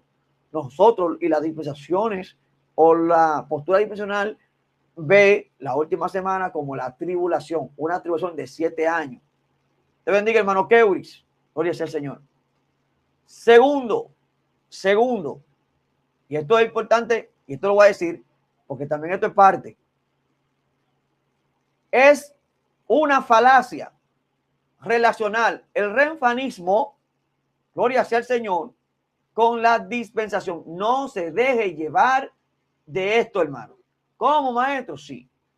Por ejemplo, anda uno por ahí diciendo el fin del renfanismo. Renfanismo y dispensacionalismo no es lo mismo. Vamos a matar esta vaca sagrada. Ok. Gloria sea al Señor. Yo quiero, hermano, darle a entender esto. Primero, el renfanismo viene de una interpretación, gloria sea al Señor, que hace Hechos capítulo 7, 43. Ok. El origen del renfanismo, el nombre refán, que aparece en Hechos 7:43, que hablan de una estrella y que ahí se compara con la estrella de David, que son dos cosas diferentes. La estrella de David es una cosa y la estrella de Refán es otra cosa, pero que se asocia comúnmente, ¿verdad? Refán es simplemente una traducción griega de lo que en Amós 5:26 se conocía como Kiun, que era un ídolo. La palabra hebrea de Kiun prácticamente se traduce en la Septuaginta como Raifán o Refán, como hoy nosotros le conocemos. Vuelvo y repito, esto es simplemente una transcripción y una transliteración. Dios te bendiga, hermano Douglas. Vamos a seguir desmintiendo todo esto, hermano, porque esto es importante. Vamos a primero entender quién es la Refán. Y tenemos que entender que el consenso académico, hay que mencionarlo porque a ellos les encanta hablar de academia, cree que esto era simplemente un ídolo, una deidad que estaba asociado con los astros, o sea, específicamente con Saturno como planeta, una deidad, como muchos llaman, astral. Ok, según algunos creen, esto viene de una influencia que viene de Babilonia, otros creen de Asiria, porque de Asiria se han encontrado arqueológicamente palabras, ¿verdad?, que tiene que ver con esto. Por ejemplo, la palabra Kaiwanu, que es un término asirio, que tenía que ver con un equivalente a Saturno, ¿verdad? Según Francis Brown, que él habla en su léxico dialéctico sobre esto, gloria a Dios, en su libro Léxico Hebreo de Francis Brown, estamos dándole fuente, donde él habla de que la palabra siria, Kaiwanu, puede ser un sinónimo de Saturno y que algunos relacionan a Kiun, ¿verdad?, con esta deidad astral. Esto es importante, amados hermanos. Gershon Hersholem, erudito israelita, que aborda con el tema de lo que se llama la cabalística, da a entender que la estrella de David, que todavía hay muchas iglesias que lo usan, escuchen bien, los judíos lo utilizan como identidad nacional, pero sabemos nosotros de que la estrella de David, gloria a Dios, no tiene que ver con la profecía del libro de Números, la cual dice, estrella saldrá de Jacob. Recordemos que incluso Bar Kokhba utilizaba este nombre que se le dio porque tenía que ver con la profecía mesiánica de la palabra estrella según Números. Esto es importante. Pero según Gershon Hersholem, este erudito que fue uno de los pioneros en la investigación del judaísmo místico y cabalístico, sostiene de que la estrella de David es un evento muy posterior, ¿ok? Y que se dio a entender mucho tiempo lo que antes se conocía como el escudo de David, ¿ok? Muy importante, el escudo de David. Y mucha gente aún esto no lo han entendido. Luego parece que con el cabalismo, recordemos que la estrella era utilizada en otras naciones y era usada con conjuro y magia. El judaísmo a través de la cabala lo estableció para el judaísmo y el Israel actual, que nació en el año 1948, la adoptó para su bandera. Esa estrella es una estrella de identidad judía que viene a través del cabalismo, según Gershon Hersholem, y que yo considero que la iglesia cristiana no debe de utilizarlo en sus templos porque están trayendo una entidad cabalística y mística en sus congregaciones. Ahora que los judíos lo utilizaran para ellos como entidad nacional es otra cosa. Ellos pueden hacer lo que ellos quieran. Amén, gloria a Dios. ¿Qué pasa? Que el renfanismo es un, primero, título despectivo y que no goza de una hegemonía académica, ni siquiera es académico. Es una burla, hermano. Gloria sea al Señor. Y viene de una creencia, ¿verdad? Que se menciona en Hechos 7:43, de prácticamente de un dios astral, que posiblemente los judíos cayeron en idolatría a través de este dios. Entonces, el renfanismo y el dispensacionalismo son dos cosas diferentes. Quiero que entienda esto. Renfanismo no es equivalente a dispensacionalismo. ¿Sabe cómo se llama eso? Falacia de asociación y falacia náusea. Quieren decir que es lo mismo para tacharnos de herejes, pero no es lo mismo. ¿Ok? Dentro del debate académico se encuentra el tema de si tienen relación estos nombres. Gloria a Dios, el renfanismo lo usan despectivamente para acusar a aquellos dispensacionalistas que o exaltan demasiado a Israel, especialmente el moderno, o prácticamente quieren hacer una mezcla exagerada de la profecía con Israel, o sencillamente apoyar el sionismo. Otra cosa, el sionismo no tiene nada que ver con la dispensación. ¿Qué es la dispensación? Es, como dijo Samuel Peremillo, un sistema de, ¿verdad? Un sistema teológico, una postura teológica que es real y que enseña distinción entre Israel y la iglesia, que interpretamos la profecía de manera literal, histórica, gloria sea al Señor. Eso es así, mi hermano Ezequiel. Y también creemos en el futurismo con relación al plan de Dios, según la perspectiva apostólica, y en el reino milenial, en el reino futuro de Cristo. Eso creemos nosotros. Los renfanistas no tienen nada que ver con la dispensación. Oiga, hermano, no existe. ¿Okay? Porque una de las cosas es querer comparar la estrella de Refán con lo que es la estrella de David. Y usted ve todavía teólogos ignorantes, faltos de instrucción, hermano. Renfanista, usted ni sabe lo que es eso, hermano. Si usted no sabe, hermano, con todo respeto, cállese, estudie, investigue, deje de repetir la cosa, hermano. Es una falta de respeto, hermano. Respete usted, su intelecto, respete su tiempo. No repita como papagayo, hermano. Yo no soy renfacista. ¿Quién es renfacista aquí? Usted le sirve a Saturno. Usted algún momento la iglesia, la doctrina de la dispensación ha sostenido una doctrina de Saturno. de Q. No, hermano, es diferente. Alabado sea el Señor. ¿Y qué es esto de la estrella de Refán? La estrella de Refán, como le digo, vamos a citar el texto, dice, antes bien llevasteis el tabernáculo de Moloc y la estrella de vuestro Dios, Refán. Como le digo, Refán, posiblemente, según el texto crítico, viene de Amós 5:26, una comparación o una equivalencia con Kiun, que estaba asociado prácticamente a una entidad astral. Gloria a Dios, eso hay que dejárselo a Vladimir, el que anda hablando siempre tontería, hermano. Gloria sea al Señor. Pero prácticamente sabemos que Israel cayó en idolatría, ¿verdad? Ahora, el tema de la estrella de Refán prácticamente concuerda más con lo que es la astrología o vamos a decir, el culto a los astros que otra cosa. Algo que yo a Dios en Deuteronomio había prohibido. No vieron ninguna forma cuando yo hablé con ustedes en medio del fuego.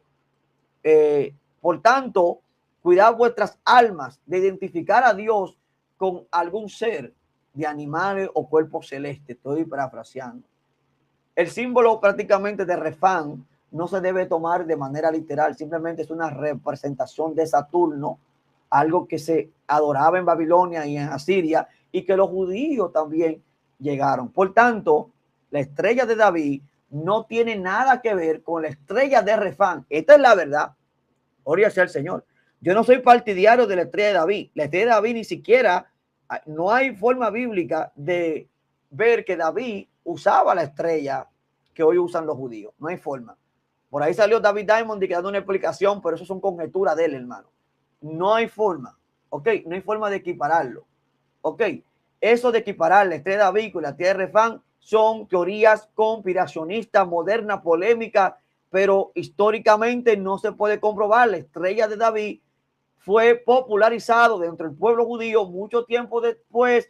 Por favor, le pido que consulten a Gershon Hescholem, un erudito israelí que fue un pionero en lo que tiene que ver la mística judía, la cual él dice que mucho tiempo después se popularizó la estrella de David, pero esto viene a través del símbolo mágico del cabalismo. Esta es la verdad. ¿Por qué no se debe usar la estrella de David? Todavía aquí en Colombia yo veo un montón de iglesias con la bandera de Israel y en mi país también. Y yo le digo, hermano, la estrella de David no debe de usarse. ¿Por qué? Porque ni David la usó. Porque esto viene de una construcción mística, cabalística. Alabado sea Dios. Me perdonan, hermano, con los pastores que se molesten conmigo, pero yo como buen maestro y buen teólogo tengo que advertir a la iglesia de esto. Gloria sea al Señor. Ellos lo usan como identidad nacional, pero el origen de la estrella de David es místico. Pero no tiene nada que ver con la estrella de Refán. Y todavía usted ve gente de que la estrella de Refán, hermano. Gloria sea al Señor. Esto es importante, hermano. Esto es importante. La estrella de David, que no es más que una hexagrama de dos triángulos interlazados, ese símbolo de ese triángulo así interlazado, hermano, no era propio del judaísmo, eso ya existía. Amén, eso ya existía. La arqueología ha encontrado eso que ustedes ven en la estrella de David, eso se llama hexagrama. Y eso ya existía, según la arqueología, en mosaicos, en sinagogas, pero también se encontraban en lugares que no eran pertinentes al judaísmo. No pertenecía como símbolo nacional. Gershon Hescholem, luego le explico, porque aquí hay que hablar con fuente. Este hexagrama, según él, mire, hermano, yo lo tengo aquí. Mire, hermano. Tengo aquí la fuente, Gershon Hescholem. Ojalá que se pueda ver el nombre, por lo menos. A ver si ustedes lo ven ahí. Quiero que se vea ahí. Ahí. No se ve. Eso que ustedes ven azul es Gershon Hescholem. Tengo mis fuentes acá. Gloria sea al Señor. Gracias al Señor. Lo estoy citando directamente de mi libro, donde yo hablo sobre la verdad de la dispensación, ¿verdad? Y aquí el Gerson Cholén cita y dice primero que el judaísmo, ¿verdad?, sostuvo durante la Edad Media, a comenzar en manuscritos, en amuletos y en lo que se llama la tendencia cabalística, el hexagrama, especialmente la Kabbalah. ¿Okay? De manera que el símbolo adquirió importancia religiosa principalmente en círculos místicos medievales. Y la estrella de Refán está siendo citada en el libro de Hechos. Pero ellos dicen refanita porque quieren hacer una falacia de asociación. Actualmente es el emblema oficial del judaísmo. Y eso hay que respetarlo, hermano. ¿Ok? Y en la modernidad. Pero no hay evidencia histórica ni argumento histórico académico que goce de hegemonía académica, ni de académico ni empírico, de que muestren que la estrella de David o David usaba esta estrella. O sea, ni siquiera existe un emblema davínico en el texto bíblico. No existe esto, hermano. ¿Ok? ¿Usted quiere alguna fuente para estudiar sobre esto? Le recomiendo el Enciclopédico Judío en el artículo que se llama La Estrella de David. Está dispuesto hasta en internet. También está el libro de El Mesías en la idea del judaísmo de Gerson Cholén. Búsquelo, descárguelo para que ustedes vean, hermano. Gloria al Señor. Entonces, vamos a desmentir. El renfanismo ha muerto. ¿A mí qué me importa? El renfanismo tiene que ver con la dispensación. Quieren asociar dispensación con un renfanito. Hermano, solamente una persona con un sesgo y una ignorancia abismal se atreve, hermano, académicamente a comparar el renfanismo con la dispensación. La dispensación es una postura académica y teológica. El renfanismo es una suposición que viene de una interpretación intertestamentaria, tergiversada y usada de manera despectiva. A usted no le gustan los dispensacionalistas, eso es su problema. Pero por lo menos tenga un poco de respeto, hermano, a su intelecto. No a nosotros, no, a su intelecto. Muestre que usted tiene academia y hable cosas bien, no hable disparate, hermano. Perdóneme la expresión. Porque bueno, es increíble hasta donde puede llegar una persona que se autodenomina académica a usar términos para confundir, a usar falacias para confundir, porque simplemente no le gusta una postura. Gloria sea al Señor. Refán, como le digo, es una deidad astral que viene posiblemente de Babilonia y de Asiria. ¿Ok? ¿Usted quiere una explicación sobre esto? Busque el diccionario léxico hebreo de Francis Brown, ¿ok? Que también lo explica bastante esto. Dios le bendiga, amados hermanos. La paz de Dios sea sobre todos ustedes. ¿Qué fue lo que hablamos hoy? Primero, hablamos que la dispensación no nace con Francisco Rivera ni con Valdemiro. Valdemiro y Francisco Rivera adoptaron una postura futurista que era normal y era prácticamente sostenida por varios padres de la iglesia, que ya nosotros lo hemos mencionado, como Hipólito de Roma, como Ireneo de Lyon, ¿verdad? Como Tertuliano, gloria sea al Señor, la cual sostenían y creían una postura futurista de que el anticristo vendría, había una persecución y que gobernaría por 3 años y medio. La misma postura que sostenía Valdemiro y Francisco Rivera, lo mismo. No lo construyeron, no lo crearon, simplemente se readaptaron a esa enseñanza, ¿verdad? Lo sistematizaron para en la Contrarreforma responderle al enfoque historicista de los reformadores. La dispensación es totalmente distinta. Ahora, lógicamente, la dispensación toma elementos futuristas porque nosotros somos futuristas, ¿verdad?, en cuanto a la escatología, y asocia elementos comunes como la llegada de un anticristo, un periodo de tiempo que antes ellos creían que el evento que gobernaría el anticristo era de 3 años y medio, nosotros creemos que son 7 años. Tampoco ellos creían, la iglesia patrística no veían una pausa profética o un paréntesis profético entre las 69 semanas y las 70, y nosotros sí lo creemos y tenemos razones para creerlo, gloria sea al Señor. Entonces no pueden alegar esto a 2 jesuitas, gloria a Dios, no pueden, son 2 cosas diferentes. Decir que el nacimiento dispensacional es autoría inconsciente de todo es demostrar una ignorancia abismal, amado hermano. Gloria sea al Señor. Entonces, nosotros no tenemos culpa de que las posturas reformadas y la teología del pacto prácticamente tengan límites en el pueblo evangélico. Nosotros no tenemos culpa de eso. Amén. Usted puede sostener su postura, pero con altura. Hay muchos teólogos del pacto que yo respeto, hay muchos teólogos de la reforma que yo respeto, pero a estos 2 y 3 gaticos que andan por ahí asociando renfanismo con dispensacionalismo, yo no los respeto, mi hermano. ¿Por qué? Porque no es de académicos, no es de diplomáticos teológicos, no es de teología usted querer embarrar una postura usando otra postura que es anacrónica, que es discrepante, que no tiene nada que ver. Solamente tienen algunos elementos en común, pero que no prácticamente son lo mismo. Número 1, Francisco Rivera no inventó el futurismo, ni fue el que echó la base para el dispensacionalismo. Nada que ver. Nada que ver.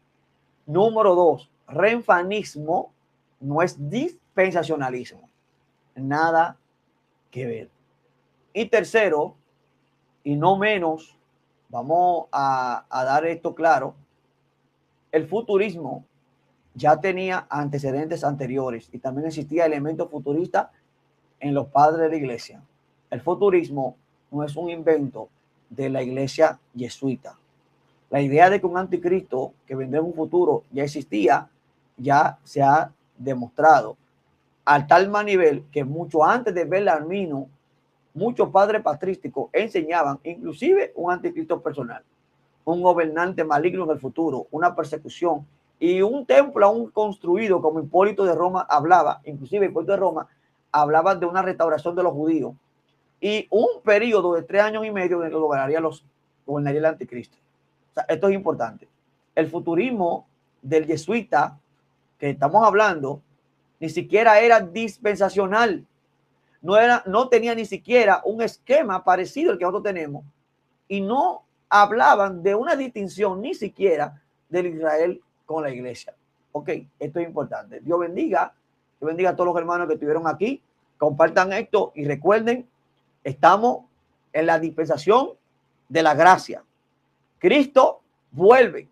La iglesia pronto será arrebatada a la final trompeta, porque se tocará la trompeta y los muertos en Cristo, estoy mezclando Tesalónica 4 con 1 Corintios 15, resucitarán primero. Tesalónica 4:13. Y nosotros, ¿verdad? Los que estemos vivos, no vamos a morir, sino que seremos transformados al axo en griego juntamente con ellos y vamos a recibir al Señor en el aire. Nosotros creemos que la iglesia no pasa por la tribulación, no porque queremos beber Coca-Cola y ver Netflix en el cielo y no queremos pasar luchas ni problemas. No. Nosotros lo creemos porque es parte del programa de Dios. Recordemos que Dios inició con un pueblo, con el pueblo judío, y que estas etapas de salvación y que esta promesa de salvación comienza por los judíos y que la iglesia, especialmente la iglesia gentil, según Efesios capítulo 3:6, ¿verdad? Entra dentro de un misterio. ¿Cuál es el misterio? Que los gentiles formarían y serían copartícipes y miembros del mismo cuerpo y herederos de la promesa. Pero no se puede negar, y con esto concluyo, sobre un Israel endurecido, que es lo que trata Pablo en Romanos 11. ¿Qué va a pasar con Israel endurecido? Dios todavía tiene un plan donde Dios va a cumplir la promesa a Abraham, el pacto davídico, que eso tiene cumplimiento y no hay otra forma de verlo en el reino milenial, que es el reino mesiánico, donde el Israel endurecido, aquel Israel que no forma parte del remanente judío que abrazó la iglesia y abrazó a Cristo, ese remanente endurecido, gloria a Dios, escuche bien hermano lo que estoy diciendo, ese remanente endurecido en el clímax de la tribulación van en su mayoría a recibir al Mesías como Salvador. Pero ¿qué pasa con el Israel endurecido de la dispensación de la gracia? Muchos de ellos van a convertirse a Cristo y van a formar parte de la iglesia. Ese es el remanente judío que va a ser salvo en el tiempo de la dispensación de la gracia. En la dispensación de la tribulación, ese remanente va a ser guardado, sellado, para poder ver la manifestación de Cristo y entrar y ver lo que se llama el gobierno de Cristo a las naciones. En otro momento vamos a hablar de la promesa de un reino mesiánico donde las naciones se congregarían al Mesías y que el reino de Israel sería restaurado. No como muchos han pensado, Ok, eso también es otra cosa. Algo que quiero enfatizar es que Dios no tiene dos pueblos. Dios tiene un pueblo. El pueblo de Dios actualmente es la iglesia. Los judíos que se convierten a Cristo forman parte del pueblo de Dios. Lo que nosotros enseñamos es que Israel no fue desconocido por Dios en su plan de redención. Israel todavía es pueblo de Dios, pero la iglesia es el pueblo de Dios, el único que Dios tiene. Ok, esto es importante, porque hay gente que está confundiendo una cosa con la otra. Ok, Israel, como dice Peremillo, es un pueblo reprobado por Dios. La iglesia es el pueblo de Dios, y de los judíos que se conviertan a Cristo forman parte del pueblo único de Dios en la dispensación de la gracia. Mientras que ese remanente endurecido, ¿verdad? Si muere sin Cristo, lamentablemente se pierde. Gloria sea el Señor. Pero sabemos que aún del Israel endurecido van a haber muchos judíos que se van a convertir a Cristo.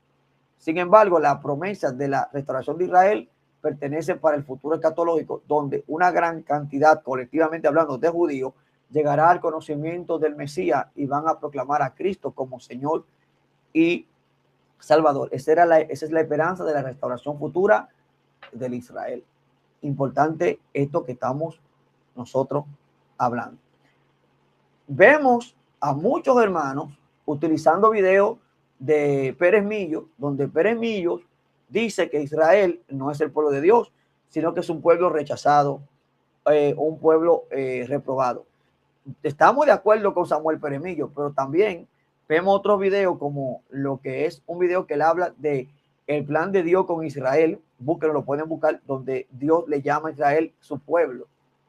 O mejor dicho, Pérez Millo reconoce a Israel como su pueblo en esa dispensación.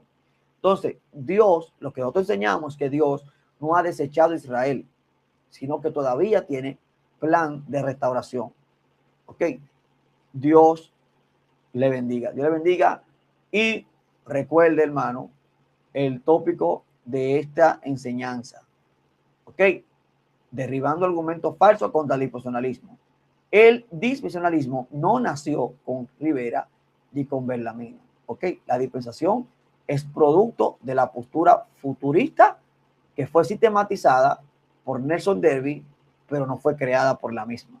Es solamente una postura teológica, la cual nos basamos académicamente y teológicamente en la Biblia, y creemos en que Dios obra de manera, ¿verdad?, continua en diferentes etapas, épocas, ¿verdad?, hasta que consuma el plan de Dios. Dios le bendiga, Dios le guarde y sea Dios con ustedes.